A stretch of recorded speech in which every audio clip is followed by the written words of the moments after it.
Bueno, seguimos aquí en Los Periodistas. Hoy le informamos también aquí en este espacio, pues las reacciones que ha habido por el video que el día de ayer circuló, un video que tiene un origen oscuro porque inicialmente se publicó en YouTube con el nombre de un hermano de, del exdirector de Petróleos Mexicanos, Emilio Lozoya Austin. El abogado de desmintió que eso haya ocurrido e inclusive adelantó que se presentaría una denuncia por usurpación de identidad de esta persona. El caso es que este video, que dura poco más de 4 minutos, ha generado, por supuesto, una conmoción de carácter político. No solamente han salido a fijar una posición el presidente López Obrador, sino también el presidente del Partido Acción Nacional, Marco Cortés, el gobernador de Querétaro, Francisco Domínguez, cesó a su secretario privado, quien aparece justamente en este video recibiendo paquetes de billetes de 500 y de 200 transportados en bolsas transparentes y junto a una maleta gigante en el que seguramente fueron llevados hasta la sede de la Cámara de Senadores en la legislatura pasada. Hay que decirlo. Hoy se lo informamos a usted aquí al principio de Los Periodistas, dijo que este video y los billetes exhibidos ahí muestran la inmundicia del régimen de corrupción que imperaba. Hoy el presidente del PAN también culpó a López Obrador de utilizar esto para golpeteo al PAN, que es el único partido que le puede ganar, y dijo que pues sus compañeros del PAN han negado las imputaciones y eso lo deja tranquilo. Eso fue lo que informó el presidente del Partido Acción Nacional. Hay que recordar que en este video del día de ayer, no aparece ningún senador de ese partido ni de ningún otro. Se trata de personeros o se trata de funcionarios, como el caso de Rafael Jesús Carabeo Opengo, que era el secretario técnico de la Comisión de Administración del Senado, que encabezaba el ex senador Lavalle Mauri, un personaje pues que fue senador por el estado de Campeche, personaje muy allegado a Juan Camilo Mourinho, el ex secretario de Gobernación en el sexenio de Felipe Calderón, que murió en 2008 en un trágico avionazo. El avión se desplomó en las lomas de Chapultepec, en la Ciudad de México. Otro de los que aparece es Guillermo Gutiérrez Vadillo, él sí, militante formal del Partido Acción Nacional. Ayer entré al padrón de militantes de ese partido y él es militante del PAN desde el 2005, vive o está registrado en el municipio de Corregidora. También hoy el presidente pues aprovechó la difusión de este material videograbado. Por cierto, la Fiscalía General de la República dijo, de acuerdo con la agencia de noticias española EFE, que no formaba parte del que presentó Lozoya como parte de su denuncia. Pero este video, pues sí fue difundido ayer, desde que se dio a conocer, lo difundimos aquí íntegro también, lo difundieron por la noche noticieros también, pero hoy el presidente de la República, en su conferencia de prensa, dijo que pues que no se había difundido tanto como el de René Bejarano. Usted recuerda ese video o ese conjunto de videos que dio a conocer Carlos Ahumada, el empresario mexicano de origen argentino que le entregó dinero en efectivo a varios políticos, entre ellos nada menos que a quien era diputado local en ese momento y ex secretario particular de Andrés Manuel López Obrador, René Bejarano. Y bueno, y como el presidente consideró que no se había dado tanta difusión, pues él lo difundió en su conferencia de prensa, que tiene, pues sí, todavía una enorme penetración, particularmente a través de las redes sociales. El presidente justamente dijo que este video y toda la investigación de Emilio Lozoya es un asunto de Estado y que toda la información, toda la denuncia en específico, dijo, presentada por Emilio Lozoya, debe hacerse pública. Como al principio de este espacio le dije, pues la Fiscalía General de la República tiene un impedimento de ley para hacer pública la denuncia, pero quizá si el presidente le pide a Lozoya que haga público lo que dijo, pues eso perfectamente puede hacerlo y no obligaría a la Fiscalía General de la República que lo haga, porque entonces sí violaría la ley y eso, por supuesto, que tampoco es admisible. Tenemos hoy precisamente para hablar al respecto, vía telefónica, a un panista que cumple hoy, en estos días, 25 años de militar en el PAN. Es un panista que ha publicado numerosos libros, que se ha adentrado en la historia de este partido político y yo tengo el gusto de darle la bienvenida aquí a los periodistas a Juan José Rodríguez Prats, un político que hace prácticamente 25 años, en mayo de 1994, desde la tribuna de la Cámara de Diputados, renunció también a su militancia en el PRI y buscó la militancia en el PAN gracias a Carlos Castillo Peraza. Juan José Rodríguez Prats, muy buenas tardes, bienvenido a los periodistas. Álvaro, no me regates méritos, son 26 años. 26 años, ya. Gusto en saludarte, Álvaro, como siempre, tus órdenes, con el afecto de siempre. Te envío un fuerte abrazo. Pues es que yo tomé la referencia, Juan José, del dato que aparece en el padrón de militantes del PAN, que efectivamente allí de manera formal la fecha de ingreso es el 28 de septiembre de 1995. Sí, pero bueno, yo fui candidato a la gobernatura de Tabasco, por supuesto, en el 94 y me afilié el 10 de julio del 94, el 10 de junio. Lo que sucede es que efectivamente en el padrón aparece esa fecha. Vamos a empatar esta discusión. Pero me consta cómo tú fuiste en Tabasco fundamental para el sacudimiento que hubo en ese estado como candidato de un partido que históricamente no tenía ninguna presencia en esa entidad y que aun cuando sigue sin tener la fuerza que tienen otros estados, incluyendo el sureste, sí sembraste pues semilla para que ese partido se afirmara en esa entidad. Y yo preguntaría, Juan José, al cabo de un cuarto de siglo de no solamente militar activamente, sino de estudiar y de conocer la historia del Partido Acción Nacional, ¿en qué circunstancia lo ves hoy prácticamente al inicio de un proceso electoral definitorio que es el de 2021?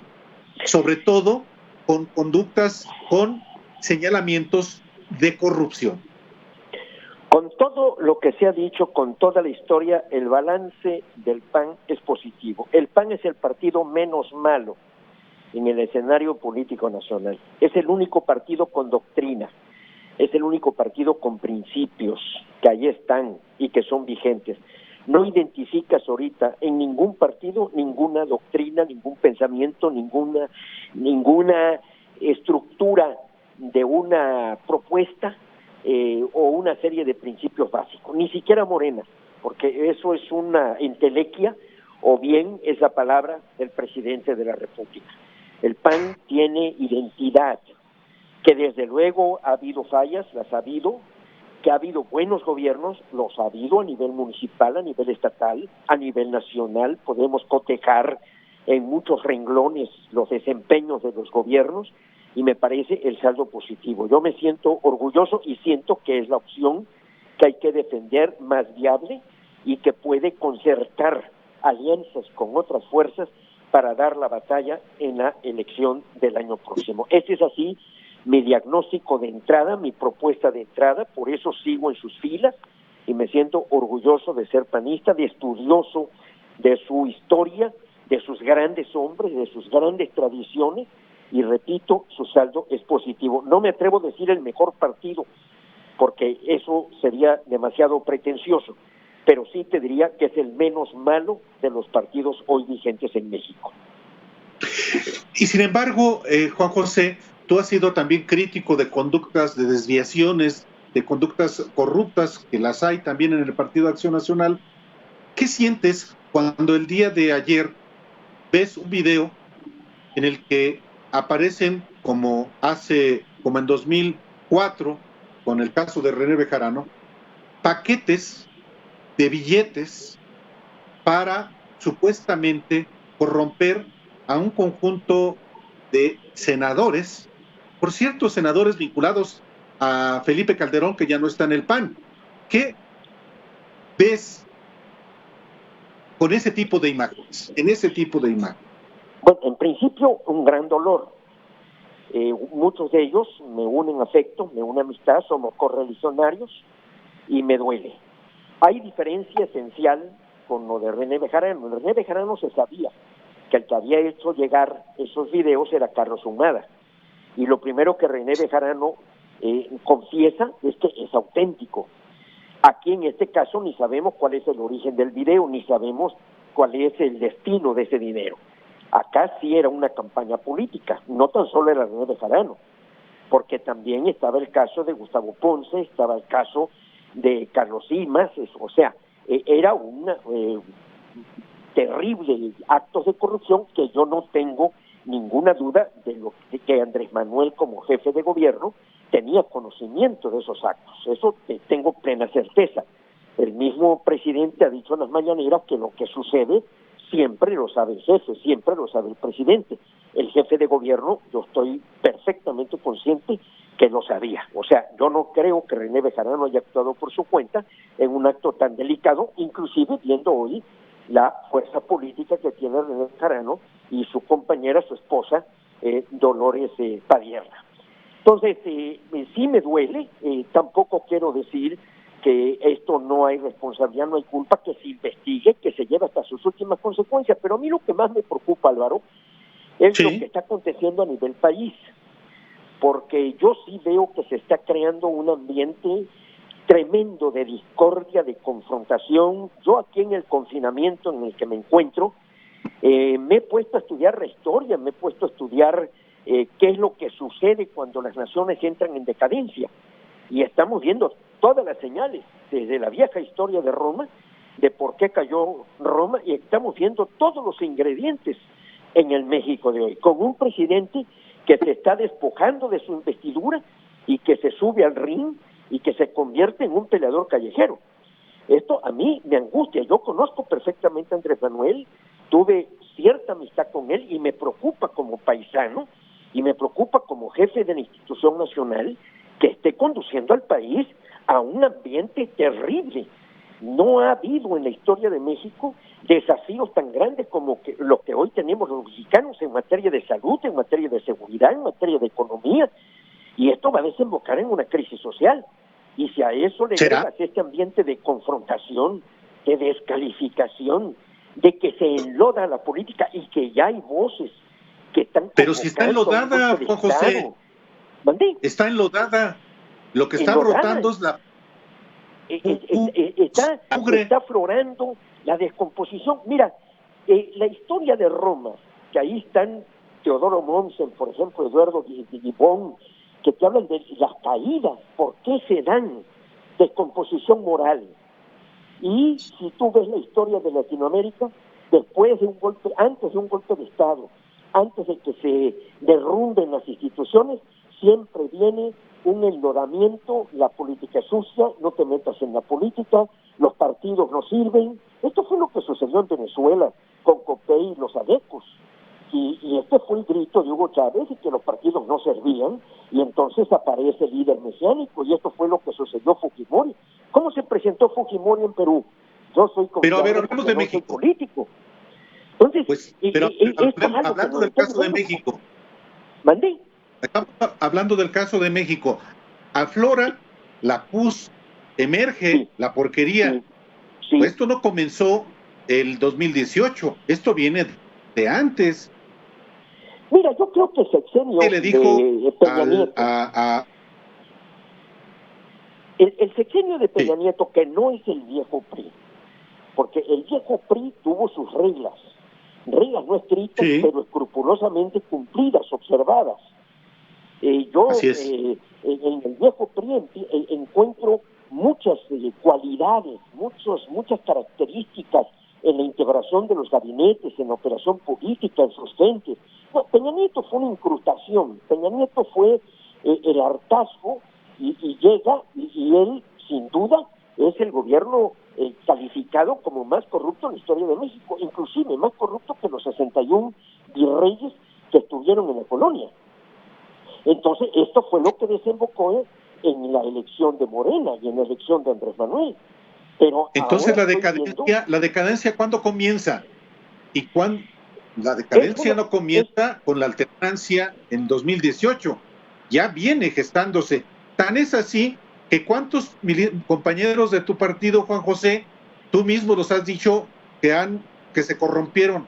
Gustavo Madero, el actual presidente, Marco Cortés, tú lo dijiste en la campaña, y como ellos, tantos, incluyendo a los senadores rebeldes, a los que se alude en precisamente el video de ayer y los fajos y paquetes de billetes. Mira, Álvaro, sería una buena reflexión cuándo perdió el rumbo México. Yo siento que desde muchos años antes se planeó una transición hacia la democracia. El viejo partido hegemónico con el presidencialismo exacerbado nunca se concibió como una solución final. O sea, desde su diseño original era una salida perentoria, una salida urgente. Lo dijo Luis Cabrera, lo dijo Puig Casaurán, para permitir el tránsito. Inclusive Octavio Paz, yo lo he citado mucho, decía que si el PRI permitía un tránsito pacífico y en estabilidad, en forma civilizada a la democracia, al PRI lo salvaría el veredicto de la historia. Esto se logró, desde luego. No tan solo fue mérito del PRI, empujamos la oposición, empujamos muchos mexicanos. ¿Por qué falló la alternancia? ¿Por qué? Porque llevamos 3 alternancias, la alternancia en el 2000, claro, la alternancia de regreso al PRI en el 2012 y la alternancia en el 2018, que viene un partido teóricamente, hipotéticamente de izquierda, que yo no creo que sea de izquierda. Entonces, efectivamente, yo no me estoy retractando de lo que yo he afirmado y lo que tú estás señalando. Lo dije y lo sostengo. Y también tengo un desempeño institucional. Tengo que cerrar filas y proteger a la institución del PAN, que es precisamente lo que pretendo respondiendo a tus preguntas. Entonces, ¿por qué la transición se atoró? ¿Por qué estamos mal?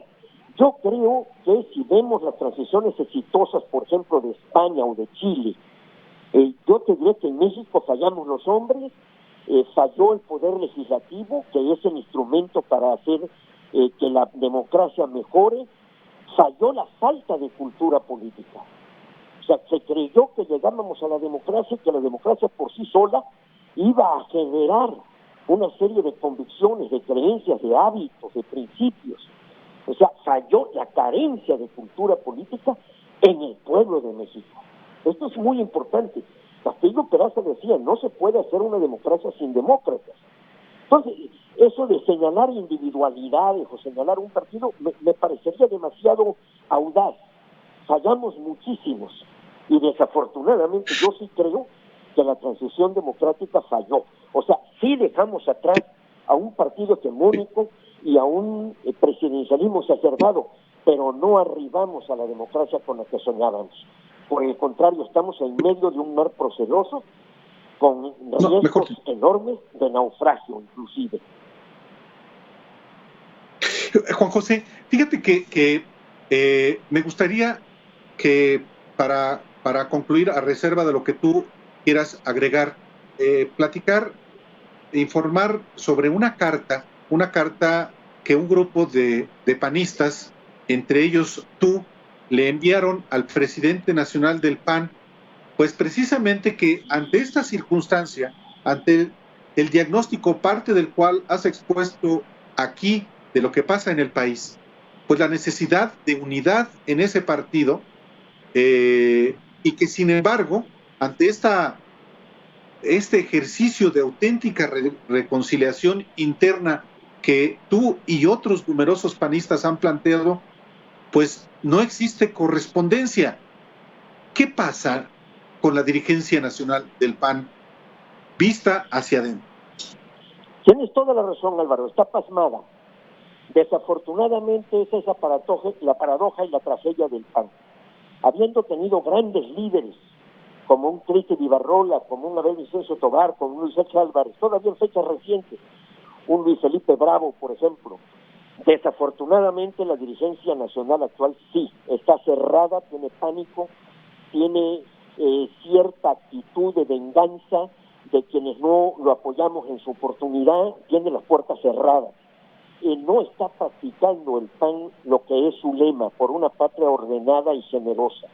O sea, en lugar de con generosidad abrir las puertas, se está dirigiendo al partido con mezquindad, con pequeñez, con falta de miras. Y no tan solo es Marco. Desafortunadamente, muchos de los que lo rodean, en lugar de ser críticos y decirle, oye, vamos a hacer un ejercicio, hay muchísimos panistas que estamos siendo segregados, bloqueados, y por eso fue esa carta que desde luego que la suscribí y seguiré insistiendo y seguiré reclamándole a la dirigencia del PAN que está a la altura de los retos que hoy tiene ese partido, porque es trágico, eso es algo que me pone y me deprime, que estando llamado el PAN a desempeñar un papel importante, mucha gente considerándolo como una opción, porque es el partido mejor posicionado en las encuestas, con todo y su escasa apoyo, pero es el mejor o dentro de todos los partidos de oposición y con excepción de Morena. Pero desafortunadamente eso obedece a su tradición, eso obedece a su pasado, a muchas voces, no a la actitud de la dirigencia. Ojalá y la dirigencia recapacite. Ese fue el motivo del exhorto y desafortunadamente, como tú señalas, no tuvimos respuesta. Esa es la tragedia, ese es el drama, ese es lo triste que pueda suceder en un partido, que no haya una dirigencia que responda a la tradición, a la historia, a la hermosísima tradición de un gran ideal que creó Manuel Gómez Morín en 1939. Sí, la desunión, el caciquismo y el cuatismo imperan en gran parte del partido, dice esta carta. Y por último, ¿sí? Te preguntaría, Juan José, el partido de Felipe Calderón, que muy probablemente obtenga el registro, va a ser competencia también para el PAN. Me tienes sin cuidado, Álvaro. Yo siento, tú sabes cuál ha sido mi confrontación con Felipe Calderón. Felipe Calderón sí. Ha sido el panista que más daño le ha hecho al PAN en toda su historia. Desde que él asumió la presidencia de la República, trasladó la práctica priista de que aquí mando yo. Vino una embestida para que Manuel Espino renunciara, se le llegó a pedir la renuncia, esto fue un atropello a los estatutos, a los ordenamientos internos, o sea, lo que el PAN criticó en el PRI, de que el presidente de la República imponía su voluntad, exactamente fue lo que hizo Felipe Calderón desde el primer día que asumió la presidencia de la República. Empezó a vetar, empezó a ver cómo se integraba el Consejo, se cancelaron los debates en la Asamblea Parlamentaria del PAN, que es su Consejo Nacional, y concentró el poder, nos impuso a Germán Martínez, a César Nava. Esa historia ya la conocemos, y Felipe Calderón le hizo mucho daño, lo cual no es el caso de Fox. Vicente Fox respetó al PAN, y eso te lo puede decir Luis Felipe Bravo y Manuel Espino, que fueron presidentes en la época de Vicente Fox, y Vicente Fox no dio ninguna consigna ni se metió en la vida interna del PAN, lo cual se hizo Felipe. Entonces, a mí sinceramente me tiene sin cuidado. Yo no creo que vaya a ser mella en el panismo, lo estoy percibiendo. Yo creo que ni siquiera los partidarios y los funcionarios de Felipe lo van a acompañar en ese partido. Ahí tienes ahorita Ernesto Cordero, o Lavalle, o Roberto Gil, o Salvador Vega, que fueron funcionarios de él, o Javier Lozano, por ejemplo. Ni siquiera ellos están al lado de Felipe. Entonces, a mí eso me tiene sin cuidado, y yo estoy seguro que si el PAN logra recapacitar y su dirigencia replantea las cosas, yo todavía tengo esa remota esperanza, podamos ser una buena opción. Y por otra parte también algo, Álvaro, que me parece de la mayor trascendencia. Sí. La lucha en México se da de la periferia al centro. No esperemos del centro grandes decisiones, ni liderazgos nacionales, ni mesías. Aquí en Tabasco, la tierra del presidente de la República, aquí hemos formado un frente en donde el primer principio, que a mí me encargaron redactar el decálogo, el primer principio es: a pesar de que nos conocemos, nos apreciamos. O sea, habiendo luchado, Oye, Juan José, ¿y tú quieres ser diputado? ¿Mande? ¿Quieres ser ¿Cuál diputado? fue tu pregunta? Perdón, es que... ¿Quieres ser diputado ya para el final de tu carrera política? Es factible, todavía no he tomado la decisión, pero es muy factible que sí lo pretenda por algún distrito. Yo sé que en la representación proporcional pues voy a tener el veto de la dirigencia, y eso lo van a disponer la cúpula, como ya se ha hecho en otras ocasiones. Así que sí es factible que yo contienda. Sí me están ofreciendo apoyos, y yo tengo, para mí sería un enorme privilegio regresar de nuevo a la Cámara. La vida parlamentaria para mí ha sido parte de mi existencia, ¿no? Entonces, es factible, y además sí siento que en el Congreso es donde debe crearse la corriente, el muro de contención, el punto crítico a la política del presidente. Entonces, aquí sí estamos creando esa fuerza. Correcto. Lo he visto en muchos estados. Yo estoy dando conferencias vía Zoom sobre el PAN, sobre la doctrina, sobre mi último libro, Cartas a un joven político, invitando a la gente a hacer política y también combatir a la antipolítica y a la politiquería, porque desgraciadamente esas son las mayores amenazas, y eso yo ya lo veo en Monterrey, en Guadalajara, en muchísimas partes donde está surgiendo ese otro polo, o sea, ese otro extremo, que así como desde el poder se están cometiendo arbitrariedades, en el otro extremo pues se está hablando de golpes de Estado, se está hablando de renuncias, se está hablando de la exigencia de que el presidente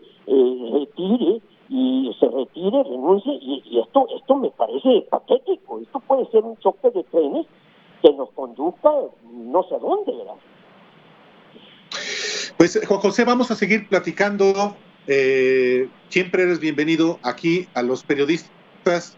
Eres una voz señera, no solamente en el PAN, y muchísimas gracias. Habrá oportunidad de platicar más hacia lo que viene, hacia lo convulso del proceso electoral. Muchísimas gracias, Juan José Rodríguez Prats. Álvaro, sabes el agradecimiento que te tengo, porque siempre he contado contigo como un reportero, un periodista, un escritor que defiende la verdad y que defiende las causas nobles. Te envío un fuerte abrazo y gracias, y estoy a tus órdenes como siempre. Gracias, Juan José. Muchas gracias. Muy buenas tardes. Vamos a una pausa y volvemos en